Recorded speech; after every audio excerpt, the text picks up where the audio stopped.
All right, everyone, today I want to walk you through a pattern we are seeing more frequently in clinical practice, and one that confuses everyone. The key teaching point today is this: prediabetes is not simply a disease of sugar intake, it is a disease of metabolic stress. By the end of this discussion, you should be able to explain why a patient who appears healthy can still develop impaired glucose regulation, and why focusing only on dietary sugar is an incomplete approach.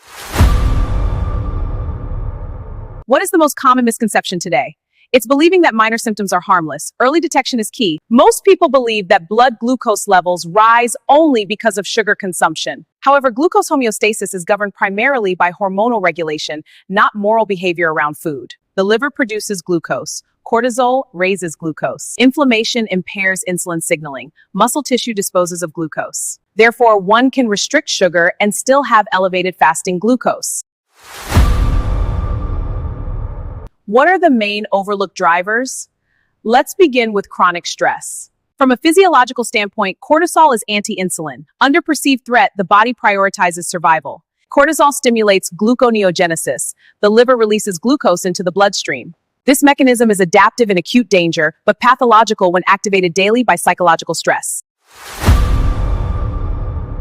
Sleep deprivation, managing insulin resistance is crucial. We need to put both in check for your health. Sleep is not a lifestyle preference, it is a metabolic regulator. Sleep deprivation increases insulin resistance independent of diet. Even one night of poor sleep can elevate fasting glucose the following morning.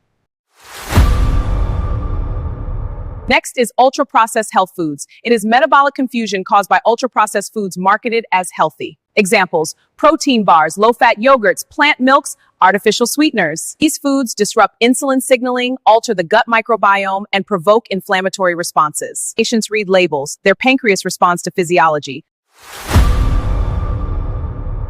Again, one of the most under-taught concepts in metabolic medicine is skeletal muscle. Muscle tissue is the primary site of glucose uptake. Loss of muscle mass, even in thin individuals, reduces glucose clearance from the bloodstream. A patient can be lean and metabolically unfit.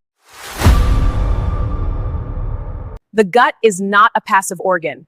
It plays a dynamic role in our overall health. Gut dysbiosis increases intestinal permeability, systemic inflammation, and insulin resistance. Key contributors are antibiotic overuse, artificial sweeteners, chronic stress, poor fiber intake. A compromised gut communicates metabolic distress long before blood sugar numbers rise.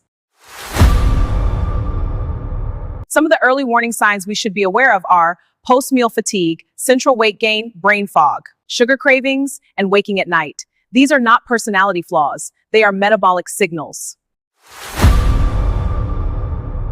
At this stage, intervention is preventative, not